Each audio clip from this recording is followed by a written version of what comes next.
This is a day the Lord has made. Let us rejoice and be glad in it. Can I see some smiling faces there? Are you happy to be here today? Today I'm going to be talking about, we have been studying from the Prepper's Handbook, and it's not the prepper you think it is. It's immune busters, things you can do at home to stay healthy. So today I'm talking about your nose and your entire respiratory tract. The nose is a major infection area and transmission point for your colds, your flu, your viruses, such as COVID-19. One of the factors that made that so deceptive and deadly was that the infected people could have virtually a virus factory in their nose and yet feel perfectly well. Multiple vaccine developers have recognized the importance now of coming up with nasal vaccines for the nose because they're seeing this is where it's all being trapped at here. So it starts here. So guarding that respiratory tract is very important. What you should know about your nose. Well, it's an air filter. Just think of, you have a humidifier and a dehumidifier, and your nose humidifies. Your nose, it goes in through your nose and goes down into your lungs, but it's still one of the dirtiest organs in your body. Mucus is the equivalent of flypaper. What do you catch with flypaper? Nasty stuff. So your nose does too. It's loaded with protective proteins that kill bacteria, virus, and pathogens. So don't think of mucus as a bad thing. Think of it as a good thing. You need it in your nose. So when you're tempted to use things to dry up your mucus, you're not doing your body any favors because that mucus traps all that gunk, and when you blow it out, you get it out. It doesn't get down into your lungs. Okay. So the anti-expectorants stop the flow of mucus, and that's not a good thing because then they can't fight the infection. Okay, it might be gross, but the function of that nasal passages, the nasal stuff, is to get rid of those harmful viruses. Did you know your nose is also a taster? So they have found that the nose and the lung taste receptors, which clearly aren't used for tasting, help the body to detect and fight against pathogens. Just like your nose and your taste, you can tell when something's getting rotten in the refrigerator because rotten is bitter. So if you taste something and it's bigger, you better throw it out or spit it out, one or the other. Okay, so let me do a little exercise. I want you all to take a deep breath and let it out. All right, how many of you breathed in through your mouth? Okay. When we inhale and exhale, the respiratory system brings oxygen in and it sends carbon dioxide out. The exchange of that is called respiration. Nose versus mouth breathing. When air comes in through the nose, it's filtered, it's warmed, and it's humidified. Okay, it's a very important process. Mouth breathing is not as beneficial because it bypasses these processes. Breathing through the mouth can also leave you with dry mouth if you're having these problems, increased risk of bad breath, inflammation of the gums. It can affect your teeth, people, and we'll be talking about that in chapter 18. Okay, fun facts about the lungs. The surface area of your lungs is large enough. What would you say it would cover? If you had to take a guess, the surface area of your lungs, what do you think it could cover? A car? Okay. Anybody else? Try a tennis court. No, I'd have to see that to believe it, but if they say it's a fact, I'll believe it. If all your lung airways were laid out in a line, how many miles do you think that would be? How many miles? Try 1,500. 1,500. Cover 1,500 miles. Humans normally breathe at a rate of about 15 times per minute. And take a guess on how many breaths per day you might take. Keep going. Keep going.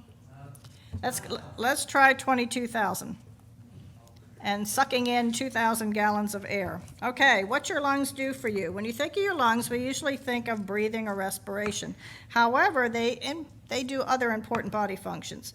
They are a blood reservoir. They may contain various amounts of blood at any moment, a function that is particularly useful when you are exercising because when your lungs work closely with the heart, it helps it to function more efficiently. It filters out small blood clots as well as air bubbles. pH balance. I bet you didn't think about this one. The lungs protect against excess carbon dioxide in the body, which would make the body acidic. Okay? So by increasing the breathing rate whenever an increase in acidity is detected, by increasing the rate of ventilation, the lungs work to expel more of the unwanted gas. And we know, because we'll talk about acidic foods here in a minute, the lungs help protect against infection by secreting immunoglobulin A, which is an antibody. The mucus in the lung airways also traps dust bacteria, moves them forward, so you either can cough them out or swallow them, one or the other, okay? It also protects our heart if we're in an auto accident. Our lungs are on the outside here protecting our heart. And they also allow for me to be able to stand up here and speak to you today. So need some air to do that. Okay, let's talk about keeping your lungs healthy. Number one strategy, don't smoke and don't breathe secondhand smoke. Cigarette smoke causes lung disease by damaging the airways of the lungs. Secondhand smoke does the same. Smoking causes 90% of all lung cancers deaths. Smoking paralyzes the cleansing mechanism in the lungs, the cilia. It paralyzes them. Because smoking impairs lung function, they are more vulnerable to respiratory illness such as pneumonia and COVID-19. So let's not smoke. The little frog up here says, please don't smoke, I might croak. So just remember that.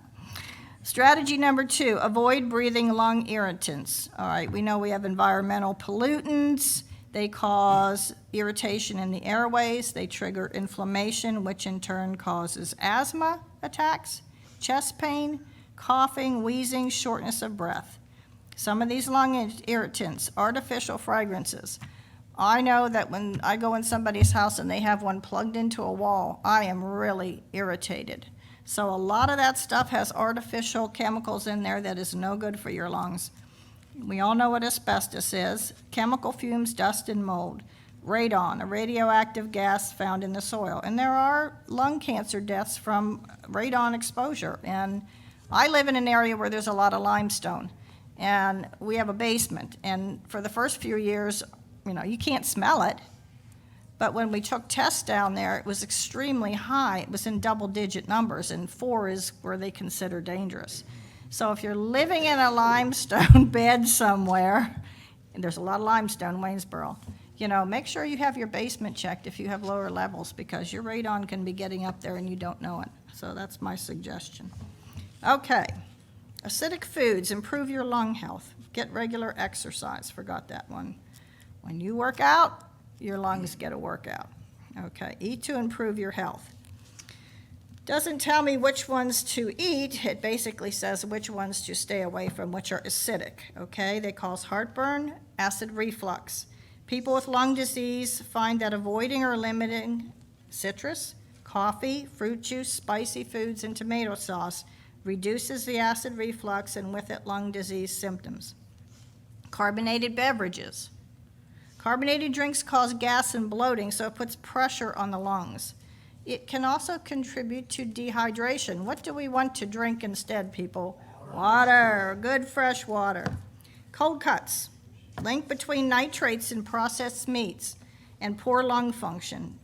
These unhealthy nitrates cause inflammation and stress to the lungs. They're found in bacon, deli meat, ham, sausage, and other processed meats. Also dairy products. There's casomorphins in milk that increase mucus in the intestines, and they can be a real problem for people who already have lung problems. Excessive salt intake. We know that's not good because it leads to water retention, and it can increase pressure on lungs, making it harder to breathe. And of course, fried foods. Fried foods tend to press on the diaphragm by causing bloating and gas, making breathing uncomfortable. And weight gain caused by fried foods also increases pressure on the lungs, which makes breathing more difficult. So there's a new lung disease, I don't know how new it is, but 50,000 new cases of this disease are diagnosed each year in the United States. It's called idiopathic pulmonary fibrosis, or IPF. It represents a scar tissue in the lungs, which progresses to the point where it greatly inhibits breathing and oxygen uptake. Many survivors of severe COVID-19 have emerged with long-term lung damage similar to IPF. It is a deadly disease with no known cure and a median survival rate of 2.5 to 3.5 years. Now, there's a GERD connection. Do any of you have GERD? If you want to admit to it, you have acid reflux. That's what GERD is. Okay, they're trying to find a link between the GERD and the IPF connection. And they think one triggers the other, but they're not sure if it's one or the other. So GERD is not a good thing because it can lead to other diseases. Eventually cancer in the lungs if it's not, in the esophagus if it's not treated, taken care of. So don't eat those foods that irritate you, okay? All right, let your nose do its job. Interesting note. In the 1820s, a young lawyer, George Catlin, was so impressed by the healthy appearance of some Native Americans that he actually switched his career and spent the rest of his life documenting the habits of Native Americans. Catlin, who was particularly struck by the longevity and extremely low mortality rates of the tribes people, attributed their health to a tribal custom of encouraging nose breathing from infancy. Interesting, nose breathing. So if you're a mouth breather at night and you find yourself snoring with your mouth open, you're going to have problems down the road. You need to readjust your position, whatever you can do to get that mouth closed and use your nose to breathe out of. The early research believed that the nose breathing led to wider nasal passages and spectacular respiratory prowess, which allowed Native Americans to just run along for miles without seeming to run out of breath. Catlin documented his observations in his 19th century book, Shut Your Mouth and Save Your Life. And I will end there. Let your nose do its job. It's a very important organ of your body. It might be a messy one, but let that mucus do its job and do what you can to protect your lungs through healthy habits. Thank you.